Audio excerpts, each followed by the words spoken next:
धन्यवाद। माननीय अध्यक्ष महोदय, आपने मुझे जल शक्ति मंत्रालय से संबंधित अनुदान की मांगों पर चर्चा में बोलने का मौका दिया है। मैं आपका आभार व्यक्त करता हूं। सरकार द्वारा पेयजल और सिंचाई के क्षेत्र में किए जा रहे प्रयासों पर हम सभी का ध्यान केंद्रित है। आगे है सर, यहाँ पे अब सही जगह, लेकिन इन योजनाओं की जमीनी सच्चाई और प्रभावशीलता का सवाल उठाना भी आवश्यक है। पिछले वर्षों में सरकार ने कई बड़ी योजनाएं प्रारंभ की, जैसे जल जीवन मिशन, स्वच्छ भारत मिशन, लेकिन क्या इनका लाभ सही मायने में जनता तक पहुंच पाया? जल जीवन मिशन के अंतर्गत हर घर नल से पहुंचाने का लक्ष्य रखा गया। आंकड़े दर्शाते हैं कि लाखों गांव में नया नल से जल योजना लागू की गई है, लेकिन जमीनी स्तर पर कई स्थानों पर अभी भी पानी की किल्लतें भयंकर बनी हुई हैं। पानी की गुणवत्ता और उसकी नियमितता को भी लेकर शिकायतें सामने आती है। स्वच्छ भारत मिशन के लेकर भी सर अनेकों मुद्दे हैं, पर सर ये मंत्रालय जब नया बना, देश के अंदर एक उम्मीद जगी थी इस बात को लेकर कि जल शक्ति मंत्रालय जल जीवन मिशन जैसी योजनाओं के साथ साथ इरिगेशन के पानी के ऊपर भी फोकस करेगा। इरिगेशन के ऊपर भी दिमाग अपने उस तरफ दिमाग जाएगा, नदियों को जोड़ने का उसका भी हिस्सा रहेगा। बहुत बड़ी उम्मीदें थी सर। आज देश के अंदर पानी की अगर व्यवस्था देखें तो सर पूरे देश के अंदर जो एनुअल रेनफॉल है वो करीब सर 4000 BCM है सर, बिलियन क्यूबिक मीटर्स है। करीब सर 1,30,000 क्यूसेक पानी बरसात के माध्यम से इस देश के अंदर आता है सर। और उसमें सर करीब 1200 BCM ऐसा पानी जिसको हम यूटिलाइज ही नहीं कर पाते। वो पानी स्टोरेज की व्यवस्था न होने के कारण नदियों के मार्फत समुद्र में बह जाता है सर। हमारी कंट्री में स्टोरेज कैपेसिटी जो है सर आज की तारीख में 253 BCM की है, और सर इनएडिक्वेट स्टोरेज ना होने के कारण सर ये 1200 जो BCM पानी है, जो सबसे बड़ी हमारा एक एसेट हो सकती है जिसको हम यूटिलाइज कर सकते हैं, इसके ऊपर सरकार का कोई फोकस ही नहीं है सर। भारत में मानसून के समय भारी मात्रा में पानी तो व्यर्थ बहता ही है, लेकिन कई राज्यों में बाढ़ की स्थिति के कारण लाखों करोड़ रुपए का भी नुकसान होता है। ये सर हर साल की कहानी है। किसानों की खड़ी फसलें बर्बाद हो जाती हैं, साथ ही जान माल का भी भारी नुकसान होता है। 2023 में हिमाचल में बाढ़ में 500 से अधिक लोग मरे सर। 2022 की नॉर्थ ईस्ट के अंदर जो बाढ़ आई, 2000 से ऊपर व्यक्तियों ने अपनी जान दी, बांग्लादेश और नॉर्थ ईस्ट के लोगों में मिलाकर। सर 21 की बाढ़ में 20,000 करोड़ रुपए का नुकसान हुआ सर। 24 के अंदर हिमाचल प्रदेश अकेले में 10,000 करोड़ का नुकसान हुआ सर। इस विपदा से निपटने के लिए प्रत्येक वर्ष भारत सरकार और राज्य सरकारें SDRF, NDRF फंड से लाखों रुपए का खर्चा करती हैं।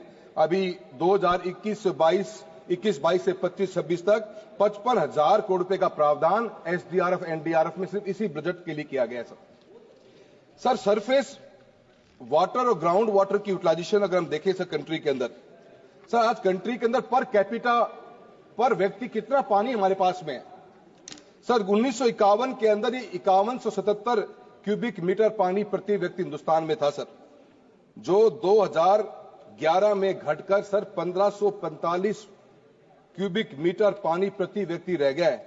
अगर सर इसी हिसाब से चलते रहे तो सर अगर आज की तारीख में अगर 2025 का अगर हम आंकड़े की एवरेज निकाल लें, क्योंकि हमारे पास सेंसस 11 तक का ही है, तो सर ये घट के 1340 BCM पानी रह गया।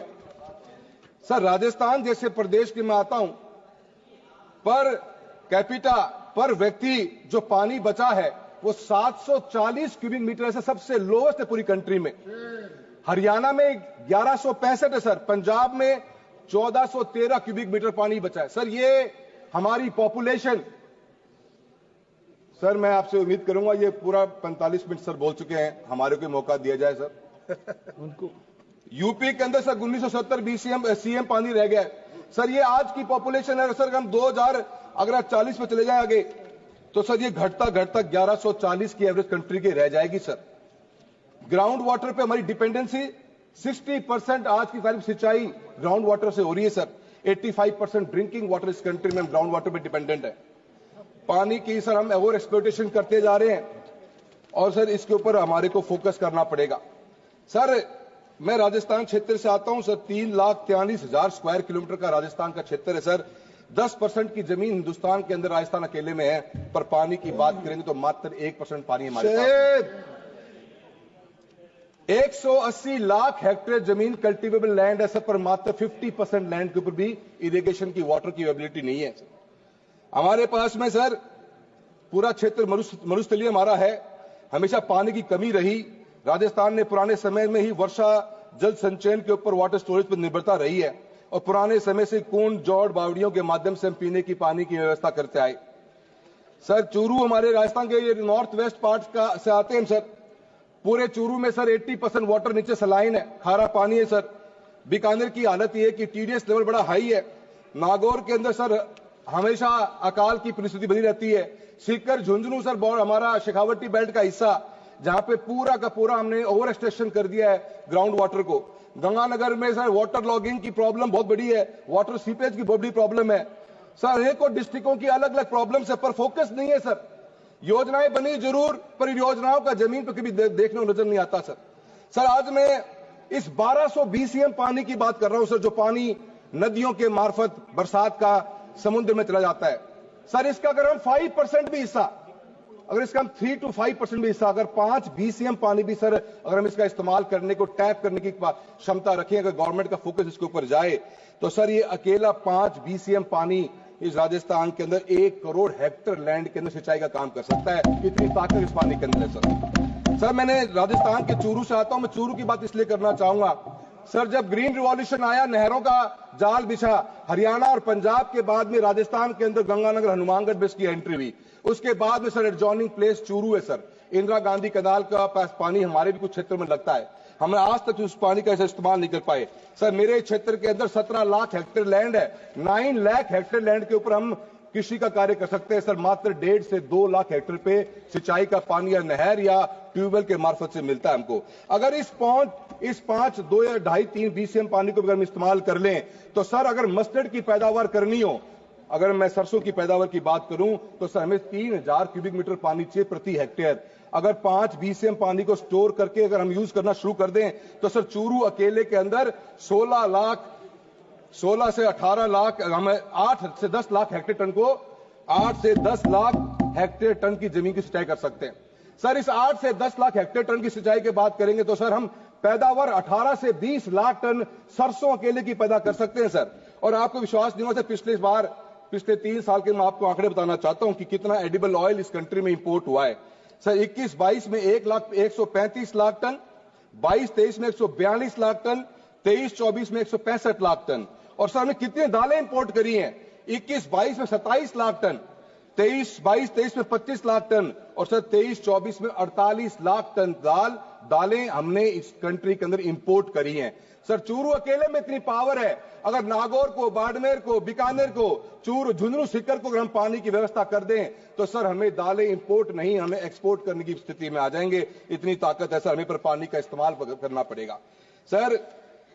दुनिया आपने सर, हमारे स्पीकर महोदय जो पहले उन्होंने काफी बातें बताई सर, कि कितना इन्वेस्टमेंट सर इस कंट्री के अंदर बड़े बड़े प्रोजेक्ट्स आए हैं। दामोदर वैली कॉर्पोरेशन 1948 में बना sir. Narmada valley development project 1979 में शुरू हुआ। Krishna river valley project 1956, Godavari valley 1960, Mahanadi river valley 1957, Satluj river valley project जो पूरे पंजाब, हरियाणा और राजस्थान की लाइफलाइन है सर। 1950 में 270 करोड़ की लागत से 9,000 MCM वाटर कैपेसिटी क्रिएट करी गई, जिससे हम 13 मिलियन हेक्टेयर जमीन की सिंचाई कर रहे हैं सर। गंगा बेसिन का डेवलपमेंट 1986 में स्टार्ट हुआ। चंबल वैली 1954 में सर। ये देश के 8 बड़े प्रोजेक्ट्स हैं जिनके अंदर करोड़ों रुपए की इन्वेस्टमेंट उस समय कर दी गई, क्योंकि विजनरी सोच थी। क्योंकि जब तक किसान और किसानी को मजबूत नहीं किया जाएगा, इस देश की 50% आबादी किसानी पर टिकी हुई है, जब तक देश आगे नहीं बढ़ सकता सर। 10 साल के अंदर एक भी बड़ा डेवलपमेंट प्रोजेक्ट कंट्री के अंदर इरिगेशन का आप बता दीजिए सर, हुआ हो तो हमने कोई स्टोरेज हो तो ये कांग्रेस के टाइम की देन है, जिसके कारण आज देश के अंदर हम इरिगेशन कर पा रहे हैं। हम हरित क्रांति लेके आए और पीने का पानी करोड़ों का लोग पी रहे हैं राजस्थान, हरियाणा, पंजाब के अंदर। सर मैं आपके मार्फत से बताना चाहता हूं कि सर पानी के अंदर इरिगेशन की कैपेसिटी को इंक्रीज करना एक इशू नहीं सर, इसके अलावा टेक्नोलॉजी सर, क्या इनोवेशन किया सर हमने। सर आज भी फ्लड इरिगेशन रैंपेट है सर, फ्लड इरिगेशन के साथ हम काम करते हैं। स्प्रिंकलर्स, ड्रिप इरिगेशन सब बहुत थोड़ा सा पुराना हो गया है सर। दुनिया भर के अंदर आप देखोगे सर अलग अलग टेक्नोलॉजीज आई, पिवोट बेस्ड इरिगेशन। सर हमारी एफिशिएंसी देखिए सर, फ्लड इरिगेशन में 30 to 40% ही एफिशिएंसी आती है सर पानी की, कैनाल इरिगेशन में 40 to 50%, ड्रिप स्प्रिंकलर्स यूज करो तो 90% की एफिशिएंसी आती है। सर अगर आज भी गवर्नमेंट पूरा पैसा अगर किसान के साथ में लग के करते, अगर हम जहां पे हमारी फ्लड इरिगेशन होती है तो हम double the hectare of land को इरिगेट करने की ताकत रखते हैं, हम कर पाते सर उसको। सर पिवोट बेस्ड इरिगेशन, एक टाइम के ऊपर 400 फुट की खेती में आप पानी डाल सकते हो sir. Seed corporation of India का सूरतगढ़ में फॉरम है सर, भारत सरकार ने एक पिवोट मंगवाया सर, 2.5 से 3 करोड़ की लागत आती है इरिगेशन का बेहतरीन इस्तेमाल करने के लिए। सर सीड कॉर्पोरेशन के उस फॉरम से बाहर आज तक वो पिवोट निकल नहीं पाया, पब्लिक एट लार्ज में कभी उसकी देखने को नजर नहीं आया, कोई इनोवेशन नहीं है सर। मैं आपको बताना चाहता हूं सर, अलग अलग कंट्रीज की बात करते हैं सर। इजराइल ने ड्रिप इरिगेशन के अंदर 85% अपने एग्रीकल्चर को कवर कर लिया। अभी एग्जाम्पल दिए थे हमारे साथी ने जिन्होंने बात करी वेस्ट वाटर रिसाइकलिंग का, 90% of waste water recycle. Sir हमारा सिनेरियो क्या है सर, अमृत सिटीज बनाएगी, स्मार्ट सिटीज बनाएगी, उनके वेस्ट वाटर का कोई प्लान ही नहीं है सर। वो पानी सर हर आप किसी शहर में चले जाओ, वो वेस्ट वाटर खुले में पड़ा रहता है सर, बीमारियों का अड्डा बना हुआ है। कोई प्लान नहीं सर, सीवेज ट्रीटमेंट प्लांट बने नहीं आज तक, न हम कभी बाइफरकेट कर पाए हमारे सीवरेज के वाटर को, ड्रेनेज के वाटर को। दोनों पानी मिक्स होकर सर गांव के शहरों के अंदर पड़े रहते हैं सर, गंदगियां फैलाते हैं और बीमारियां लेके आते हैं। हमारे पास कोई प्लान नहीं, न कोई मिनिस्ट्री के पास प्लान, न अमृत की सिटी के पास प्लान, न स्मार्ट सिटीज के पास कोई प्लान कि इस वाटर को कैसे यूज किया जाएगा। सर मेरा आपसे निवेदन है कि अनेकों बातें चली सर, सेंट्रल स्पॉन्सर्ड स्कीम्स के बारे में बात करी थी सर, PMKSY हर खेत को पानी देने का प्रावधान है सर। ये वर्ड सुनने में इतना अच्छा लगा जिस दिन लॉन्च हुआ था ये, कि अब हमारे भी राजस्थान के खेतों में पानी आ जाएगा। सर आएगा कैसे जब सोर्स ही क्रिएट नहीं किया जा रहा। सर CAD एक स्कीम थी, कमांड एरिया डेवलपमेंट स्कीम, जिसके तहत हम नहरों की लाइनिंग करते थे, अपलिफ्ट करते थे सर। 1400 करोड़ का बजट एस्टिमेट था 24-25 में। अचंभे की बात है सर कि रिवाइज एस्टिमेट मात्र 100 करोड़ पे छोड़ दिया गया। कनाल कैसे बढ़ेंगी सर, कैसे कनाल का एरिया, कमांड एरिया का कैसे बढ़ेगा आपका जब पैसा नहीं दे पा रहे हो। AIBP स्कीम है सर, 2500 करोड़ की स्कीम थी, एक्सीलरेटेड इंटीग्रेटेड आपका इरिगेशन बेनिफिट प्रोग्राम था। 24-25 के अंदर 2500 करोड़ पे खर्च नहीं कर पाए सर, 2000 करोड़ पे भी सर। टोटल PMKSY का बजट घटा दिया गया, जो बजट आवंटन था 8200 करोड़ पे, वो 6600 करोड़ पे भी रिवाइज एस्टिमेट में चला गया। सर आपकी सरकार कहती है कि हमने हर खेत की पानी योजना के तहत इस देश में 24 से 25 लाख हेक्टेयर की सिंचाई के पानी को उपलब्ध करवा दिया। सर ये आंकड़े न समझ में आते हैं, कौन से क्षेत्र में हुए समझ में नहीं आते सर, कहां से ये आंकड़े आए हैं। सर हम इंटरलिंकिंग ऑफ रिवर्स की बात करते हो सर, हर चीज में बजट घटा। 4000 करोड़ का बजट था 24-25 में, रिवाइज एस्टिमेट 2000 करोड़ पे। मेजर इरिगेशन सिस्टम में 14,967 करोड़ रुपए का प्रावधान रखा गया, 10,000 करोड़ रुपए ही खर्च नहीं हो पाए सर। सर नमामि गंगा गंगे का बहुत अच्छा प्रोग्राम, 3300 करोड़ रुपए की सर सैंक्शनिंग थी, 3000 करोड़ रुपए रिवाइज एस्टिमेट में आ गए सर। 15-16 से 2021 के बीच में नमामि गंगे कार्यक्रम के तहत केवल 4016 करोड़ रुपए खर्च किए गए। जो बजट आपने आवंटित किया था उसका मात्र 20% हिस्सा है। सर बातें बड़ी हैं, दिखावा बहुत अच्छा है सर, पर एग्जीक्यूशन में बहुत बड़ी प्रॉब्लम है सर। कृपया समाप्त बोलने दीजिए सर बढ़िया बोल रहे हैं पहले स्पीकर पर सर। 15 मिनट हो गया आपके सर और आपने सर भारत सरकार द्वारा एक योजना चलाई गई जिसका नाम रखा गया, राजस्थान की बात है, पानी की बात है। अच्छा लड़का है सर, आप अच्छे हैं, मैं अच्छा sir. National water mission sir, national water mission के अंदर जल शक्ति अभियान कैच द रेन का प्रोग्राम चला सर। इसके तहत सर GSA CTR 2024 में कैंपेन लागू हुआ। 617 डिस्ट्रिक्ट में डिस्ट्रिक्ट वाटर कंजर्वेशन प्लान बनाया गया। सर हम सारे सांसद बैठे हुए हैं, देश के अलग अलग कोने से आते हैं। अगर यहाँ पे कोई सांसद खड़ा होकर बता दे कि उसने अपने डिस्ट्रिक्ट एक्शन प्लान के भी देखा है क्या सर? हमें तो जास्तिक से बताया सर, हम एक सांसद के रूप में पब्लिक डील करते हैं प्रतिदिन। अगर आज गांव में से एक फोन को उठाऊंगा, पहला फोन ये आता कि पानी नहीं मिलता सर पीने के लिए। सर डिस्ट्रिक्ट एक्शन प्लान बन गया, अभियान चलाया आपने 2024 के अंदर, और सांसदों को उसका पार्ट ही नहीं बनाया गया कि क्या पार्ट बनेगा। तो ये तो सर हालत है sir. Sir budget estimate sir, budget allocation आपने इस देश के अंदर बहुत अच्छे करे हैं सर। पीएम